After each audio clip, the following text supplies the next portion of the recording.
매일매일 여러분을 보세요. 어제 내가 바라본 것들을 바라보면서 내 마음에 어떤 생각이 들었는지를 생각해 보라고. 제 생각에는 뻥뻥 뚫려 있을 거예요, 아마. 성벽이 부서져 있고 성문이 열려 있을 걸 활짝. 너무 좋다. 나 아버지 믿고 이렇게 또 잘 살면 얼마나 좋을까? 라고 하는 그런 로망의 꿈을 가지지 않겠어요? 그게 뚫려 있는 거예요. 성벽이 허물어진 거야, 그거. 완전히. 제가 말씀드렸죠? 하나님의 뜻에 따라 그냥 행동으로 하는 거. 기독교인들이 다 하는 것처럼 교회 가고 하는 그 행동은 구약적인 아주 어린애적인 신앙이에요. 그래도 조금 잘한 애들은 예수 그리스도적인 신약적인 신앙을 가지고 있어. 내 마음으로, 자기 마음으로 머리를 굴려서 그래도 아버지의 뜻은 그렇게 행동하는 게 아니라 내 마음이 아버지를 사랑해야 되는 것이겠지? 이렇게 하면서 자기 마음으로 열심히 믿어보려고 해요. 그게 신약의 예수 그리스도가 함께 있을 때의 이스라엘 민족의 신앙 있는 사람들의 모습이었어요. 근데 그 상태에서도 성벽은 뚫려 있었다라고 하는 거야. 그래서 마가는 옷 벗고 도망갔고 베드로는 3번 부인했고 모든 제자들은 뿔뿔이 흩어졌고 여러분한테 정말 큰 시험이 오면 예수를 얼마나 믿을까 이 중에서 얼마나 하나님 붙잡고 나는 절대로 베드로처럼 말은 하겠죠 지금. 나는 내 목숨을 빼앗기는 한이 있더라도 난 아버지 버리지 않습니다 라고 이야기를 할 거예요. 근데 뚫려 있는 사람은 하고 싶어도 못해. 문이 열려 있는 사람은요. 본인이 아무리 성전 지어놓고 나 여기서 예배드리고 내 마음의 중심에 하나님이 있기 때문에 나 하나님만 보고 살 거야 하다 하더라도 자기 성벽이 어떻게 뚫려 있는지 어디가 막혀 있는지도 모르고 있는 사람은 그걸 막고 하나님을 따라 살 수가 없어. 그리스도인이 하나님의 아들로 살 수 있는 방법은 딱 하나밖에 없어요. 하나님이 내 안에 들어오셔야 돼. 하나님이 내 안에 들어오셔야 돼. 그래서 성령이 오셔야 된다. 뭐 이것도 모르는 사람이 또 어디 있어? 우린 다 성령이 우리 안에 있다고 얘기하잖아요. 근데 진짜 믿어요? 정말 성령이 여러분 안에 있습니까? 예? 저도 가끔 의심하는데 아버지, 제 안에 진짜 아버지가 계십니까? 내 꼬라지를 보면 도저히 아버지가 얼마나 멋지시냐면 에스라서 1장에서 6장까지는 성전으로 성막으로 따지면 성전 뜰에 해당되는 이야기를 해주셨고 성경 전체로 보면 구약에 대한 이야기를 해주셨고 이스라엘 7대 절기를 보면 초실절까지의 말씀을 해주신 거예요. 얼마나 멋있습니까? 그때 새롭게 부활된 멋진 땅에 예수 그리스도의 말씀이 예수 그리스도가 이 땅에 오셨다. 예수 그리스도가 오셨다. 그래서 예수 그리스도가 에스라가 마치 예수님이 나타나는 것처럼 이렇게 등장을 하는 거야. 왕이면서 제사장인 그런 정치적 권력을 가지고 동시에 종교적 권력을 가진 존재로 에스라가 나타나는 거예요. 그런데 그래서 그 존재가 에스라가 딱 7장에 나타나면서 자신이 누구인 것을 알렸냐? 바로 그 7장 직전의 6월절에 그 어린 양이 바로 나다! 라고 하는 것을 알리신 거야. 와서 계속 이야기를 한 거지. 너희가 구약에서 그렇게 계속 잡았던 그 어린 양이 바로 나야. 그래서 6장 끝에 6월절 나오고 7장 1절에 7장 바로 앞에 에스라가 등장한 이야기가 나오는 거예요. 예. 그렇게 예수 그리스도가 함께 오셔서 이 땅에 오셔서 십자가를 지시고 우리에게 하나님의 뜻이 무엇인지를 그래 저번 주에 우리 얘기하지 않았습니까? 에스라의 본질은 하나님의 율법, 하나님의 규례와 명령이 무엇인지를 사람에게 정확히 알리는 것 그것이 뭐였어요? 너희가 행동으로 성전을 짓는 게 중요한 게 아니라 너희가 교회 가는 게 중요한 게 아니라 11조 내는 게 중요한 게 아니라 그 네 안에 진짜 하나님을 향한 마음이 있냐?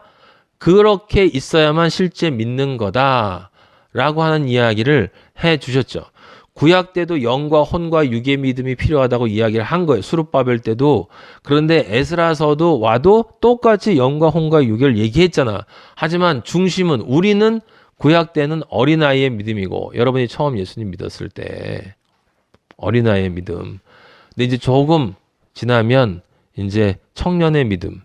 예수 그리스도가 오셨던 그런 믿음이 돼요. 그런데 이제 우리가 온전히 우리 자신이 부인이 되고 여성으로 따지면 이제 갱년기에 접어들어서 더 이상 멋부려봐야 소용없는 나이가 돼야 이제 진짜를 보게 된다 이 말이에요. 남자도 마찬가지고 다리에 힘 풀려야 진짜를 보는 마음이 생긴다라고 하는 거죠. 그래야 그때 우리에게 누가 연합이 되어야? 성령, 예수 그리스도, 가셨던 예수 그리스도가 영으로 다시 오셔서 우리와 연합되어져야만 무엇이 이루어질 수 있다? 진짜 성벽, 무너진 성벽, 뚫린 문. 그래서 세상과 믿는다고 하지만 계속 섞여서 왔다 갔다 하는, 맨날 회개 기도를 하지만 아버지 정말 아버지의 뜻대로 살고 싶어요 라고 하는데 나가면 또 뚫려 있고, 이게 좋은 사람들끼리 이렇게 모여서 찬양할 땐 또 다시 막힌 것 같은데 나가면 또 뚫려 있고, 그건 오직 성령의 도우심 없이는 불가능하다. 근데 이 말도 여러분 다 알잖아요. 성령의 도우심 없이는 불가능하다는 말도 알잖아. 근데 왜 안 돼? 안 된 이유는 딱 하나야.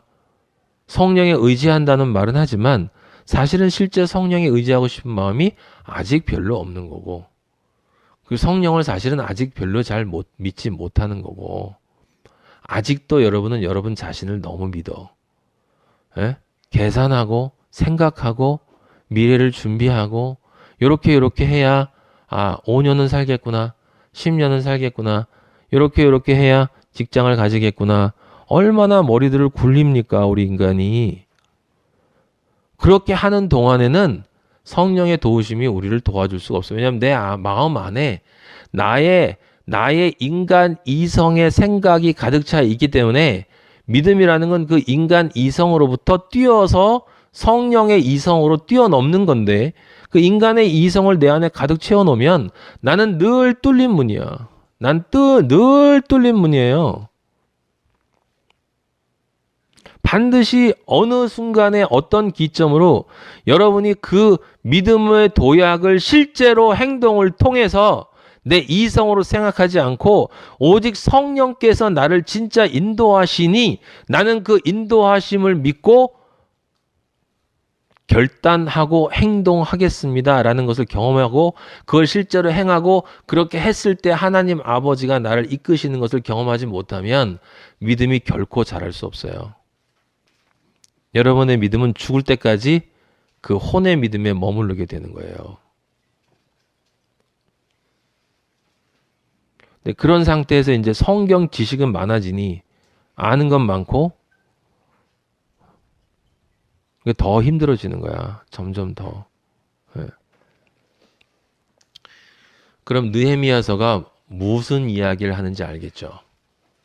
여러분 상상하지 못했겠지만, 처음 듣겠지만, 느헤미야는 보혜사 성령의 이 땅에 오심을 뜻하는 거예요.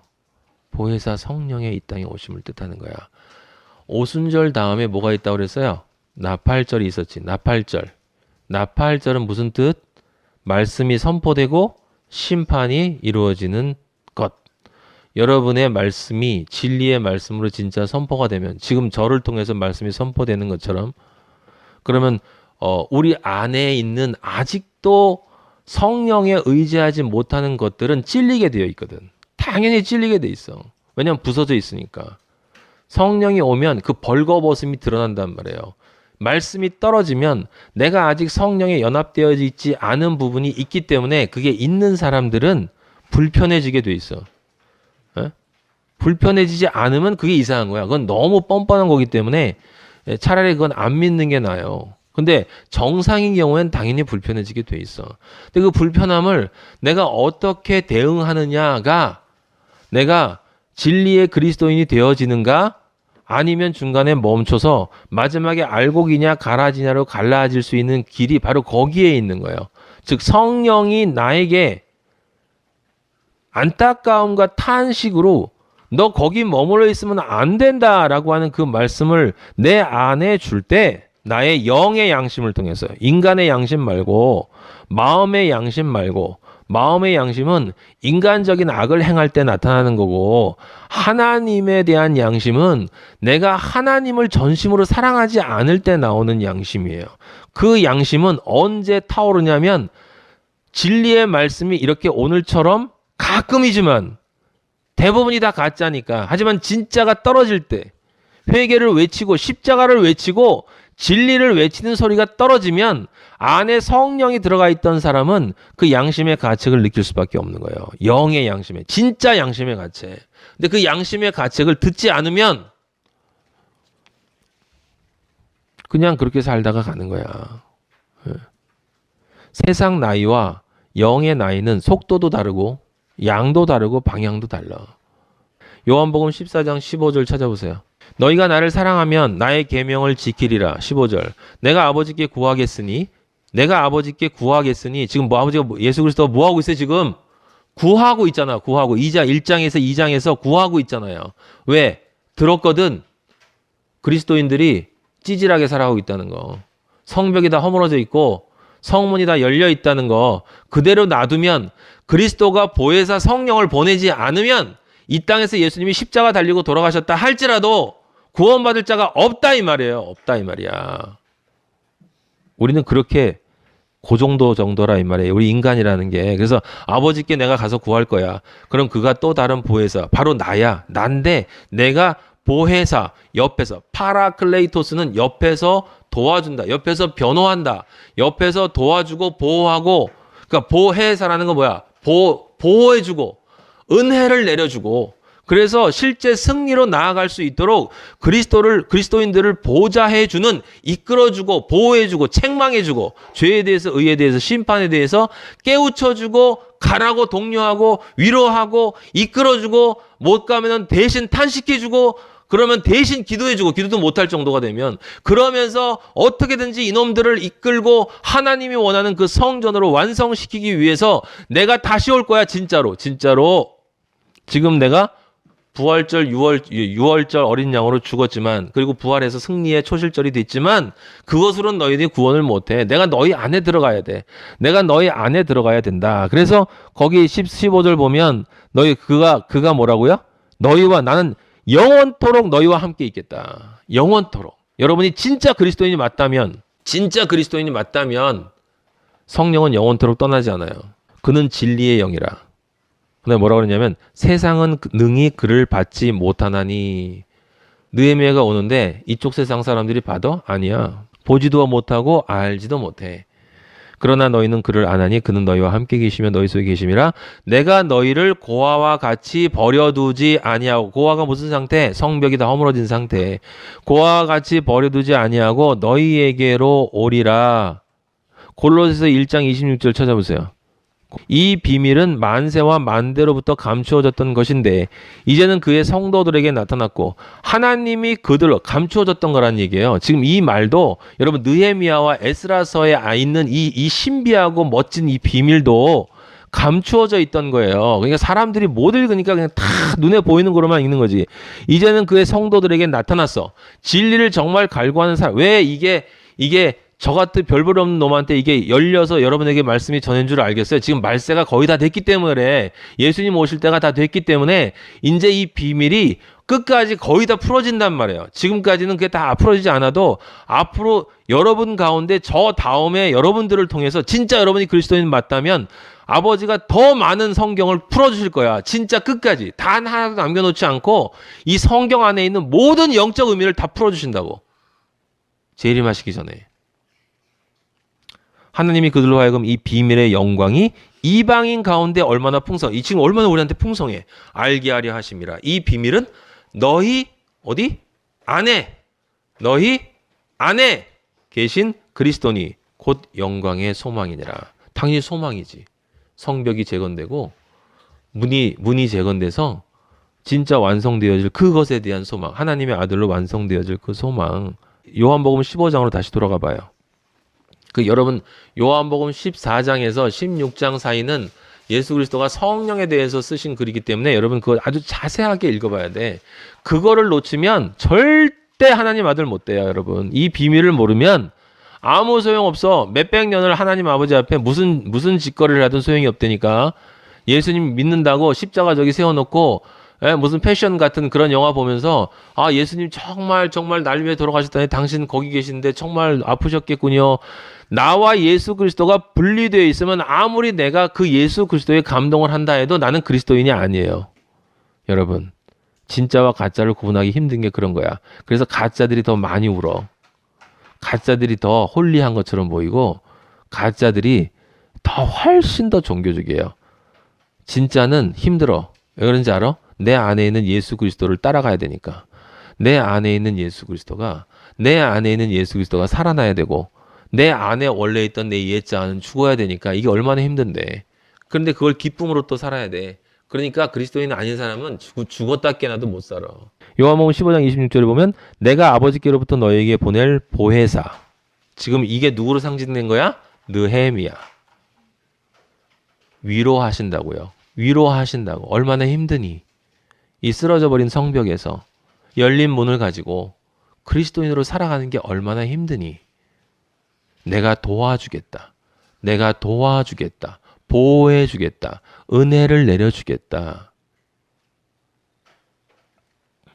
아버지께로부터 나오시는 진리의 성령이 오실 때 그가 뭐 한다고요? 나를 증언한다. 그리고 요한복음 16장 7절에 보면 내가 너희에게 실상을 말하는데 내가 떠나가는 것이 너희에게 유익. 당연하죠. 너무나 당연하지. 떠나가지 않으면 절대로 안 됐단 말이에요. 예수님은 반드시 십자가에 죽었어야만 했고 예수님은 반드시 부활했어야만 하지만 예수님이 이 땅을 떠나지 않았으면 절대로 안 돼. 절대로. 예수님이 여기 계시면 보혜사가 올 수가 없어. 왜 올 수가 없어? 본인이기 때문에. 본인이 어떻게 와. 16장 8절에 보면 죄에 대해서 의에 대해서 심판에 대해서 세상을 책망하시리라. 여러분 그 뒤에 잘 보세요. 죄에 대하여라 함은 그들이 나를 믿지 아니하며. 알겠죠? 아버지가 말씀하시는 진짜 죄는 그냥 아버지 안 믿는 거야. 아버지 안 믿는 게 죄예요. 그래서 이미 심판받은 거라고 얘기했죠. 그럼 안 믿는 건 뭐? 안 믿는 자로 남아있는 거. 믿는 자가 되지 않는 것. 그럼 믿는 자는 뭐? 7의 공식에 따라 살아가는 존재. 믿는 생각, 믿는 마음, 믿는 감정, 믿는 결단, 모든 것이 다 믿음으로. 의인은 믿음으로 말미암아 믿음으로만 산다. 살리라. 믿음으로만 산다. 그게 믿는 자야. 그 믿는 자. 그게 믿음이야. 그래서 다 가짜인 거야. 대부분 다. 나중에 여러분 보게 돼요. 상상할 수 없을 거야. 그 엄청난 숫자. 나중에 보게 되면 같이 몰려서 지옥 가는 걸 여러분 보게 될 건데 늘 기도해요. 여러분 중에 단 한 명이라도 거기 끼지 않길. 진짜 반드시 올 것이기 때문에. 나도 물론이고 나도 끊임없이 점검해요. 끊임없이. 혹시 내가 잘못 정하는 거 없는지. 혹시 아버지 제가 혹시 가짜일 수는 없을까요? 혹시 저 사람이 더 감동적으로 보이는데 만에 하나라도 저 사람이 진리일 가능성은 없을까? 혹시 내가 가짜 아닌가? 아니요. 성경 전체는 하나야. 하나. 저는 분명히 확신해요. 아버지가 하시는 말씀은 이것 외에 다른 말이 없어. 의에 대하여 의에 대하여는 뭐였어요? 너희가 나를 보지 못해. 이게 이상하잖아요, 이 말이 여러분. 전 옛날에 이게 전혀 이해를 못했거든. 성령이 의에 대해서 책망을 해주는데 그 이유가 뭐냐면 내가 아버지께로 가기 때문에 너희가 다시 나를 보지 못하는 것 때문이래. 이게 도대체 무슨 말이야? 성령이 의에 대해서 날 책망해. 죄에 대해서는 이해가 돼. 믿지 않는 거니까. 심판도 이해가 돼요. 그런데 의에 대하여라 하면 도대체 무슨 말이야? 내가 아버지께로 가니 너희가 나를, 예수 그리스도가 승천해서 가시니까 너희가 다시 나를 보지 못하는 것하고 의랑 무슨 관계가 있는데, 예수 그리스도가 올라가서 우리가 예수 그리스도를 보지 못하면 우리는 의로운 존재가 될 수 없어요. 성령으로 오셔서 우리와 연합해 주셔야 우리가 뭐가 돼? 의가 될 수 있어. 그래서 예수님이 의에 대하여라 함은 내가 아버지께로 간다. 너희가 나를 다시 못한다. 보지 못한다. 왜? 너희를 의로운 존재로 만들어 주기 위해 거기서 내가 아버지께 중보기도를 하고 무엇으로 온다? 성령으로 온다. 그래서 너희를 뭐로 만들어 준다? 의의 존재로 만들어 준다. 그래서 의에 대하여라 하며 그 뒤에 있는 그 말이에요. 전 이 의미를 정확히 아는 분을 만나본 적이 없어. 저도 몰랐고 지금 그런데 아버지가 어디에서 힌트를 주는데? 느헤미야서에서 힌트를 줘요. 느헤미야서에서. 예? 느헤미야서가 바로 그 의에 대한 책이야. 의에 대한 책. 그러니까 이게 얼마나 신비한 책이냐면 우리는 예수 그리스도가 승천한 후에 성령으로 이 땅에 다시 오시기 전까지 하나님과 예수 그리스도 사이에 무슨 일이 일어났었는지를 우리는 알 수가 없어. 사람들이 상상도 못하지. 근데 그 이야기를 우리 아버지가 느헤미야서에 지금 해주고 있다 이 말이에요. 느헤미야서에. 아시겠어요? 예? 1장 11절 보세요. 그래서 이게 중요한 거예요. 1장 11절. 주여 구하오니. 이 말을 단어로 들으면 안 돼. 지금 예수 그리스도가 우리를 위해서 중보를 하고 계세요. 종의 기도와 예수 그리스도가 가장 낮은 존재. 근본 하나님의 본체시나 종의 형체를 가져. 종의 형체를 가져. 인간의 모습으로 십자가에 달려 죽기까지 복종하신 이 종이 기도와 주의 이름을 경외하는 기뻐하는 종들은 또 누굴까?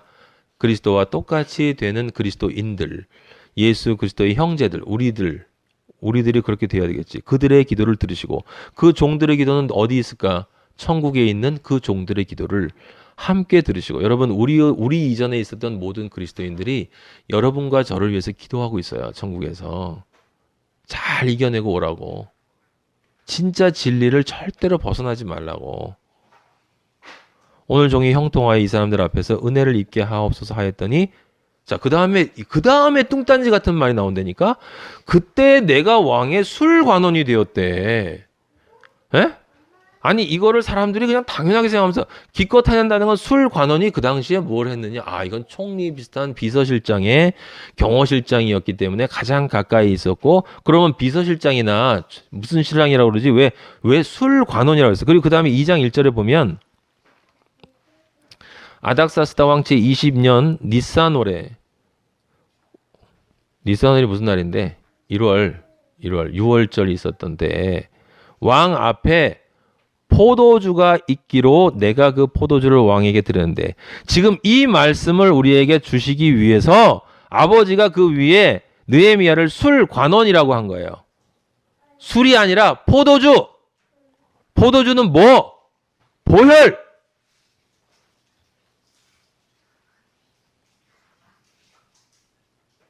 지금 예수 그리스도가 뭐 했어요? 의에 대하여라 함을 이뤘잖아. 지금 이루고 계시잖아. 하나님 아버지 앞에 무엇을 증거로 내세우고 있어요? 보혈. 아버지, 제가 이 보혈을 흘렸어요. 지금 저 지구에서, 저 땅에서 죄에게 뚫려서 저렇게 고생하고 있는 애들이 있잖아요. 걔네들 위해서 제가 이 보혈을 흘렸어요. 그 보혈을 아버지이신 만왕의 왕이신 아버지에게 드리고 있는 거예요. 이전에는 내가 왕 앞에서 수심이 없었더니 그죠? 예수 그리스도는 우리 위에는 수심이 없어요. 예수님은 오직 우리만을 위해서 마음 아파하시고 슬퍼하시고 눈물을 흘리신다 이 말이에요. 지금 그러니까 예수 그리스도가 승천하신 다음에 우리 하나님 아버지 앞에 무엇을 드렸냐면 자신의 보혈을 드렸어요, 여러분. 우리는 못 봤지만. 그래서 그 순간에 우리가 아버지 앞에 의로운 존재인 것을 확증하셨어요. 확증해 주셨어. 얼마나 멋있습니까? 아버지가 물어보시는 거죠. 너 병이 없는데 왜 수심이 있니? 지금 그런 식으로 우리가 이해할 수 있는 인간의 스토리로 이야기하잖아요. 영원하신 만왕의 왕 아버지 만세수를 하옵소서. 내 조상들의 묘실이 있는 성읍이 예수 그리스도라는 존재로서 그 새 예루살렘 교회, 그 교회가 황폐하고 아직도 완성되지 않았어요. 아버지가 구약에서 율법을 주셨고 신약에서 제가 말씀의 의미를 전해줬지만 아버지 아직도 그리스도인으로 완성되지 못했습니다. 어떻게 제 얼굴에 수심이 없을 수 있겠습니까? 무엇을 원하느냐? 아버지가 당연히 뭘 원하는지 모르겠어요. 아버지의 뜻이 그리스도의 뜻인데 우리 이해하라고 적어놓는 거예요. 스토리상으로. 나를 2장 5절 보세요. 나를 유다 땅 나의 조상들의 묘실이 있는 어디? 성읍. 그 어디로 보내라는 얘기야? 그리스도인들에게로 보내달라는 거예요. 그리스도인들에게로 보내주세요. 내가 그들의 안으로 들어가서 그리스도인들의 안에 있는 그 예루살렘 성전을 건축하겠습니다. 완성시키겠습니다. 성령과의 연합이 없이는 그 누구도 그리스도인이 될 수가 없다라는 건 아버지 잘 아시지 않습니까? 아버지가 계획하신 겁니다. 저는 그 아버지의 뜻에 따라 실제 십자가를 졌고 지금 아버지에게 그 피를 드렸습니다. 제가 가서 들어가지 않으면 그들은 완성될 수 없습니다. 로마서 8장 26절 찾아보세요. 이와 같이 성령도 우리 연약함을 도우시나니 우리가 마땅히 빌 바를 알지 못하나 오직 성령이 말할 수 없는 탄식으로 우리를 위하여 친히 간구하시느라. 오직 성령이 말할 수 없는 탄식으로 우리를 위하여 친히 간구하시느니라. 여러분하고 저는요, 뭘 간구해야 될지도 모르는 인간들이라니까. 마음을 감찰하시는 이가 성령의 생각을 아시나니 이는 성령이 하나님의 뜻대로 성도를 위하여 간구하십니다.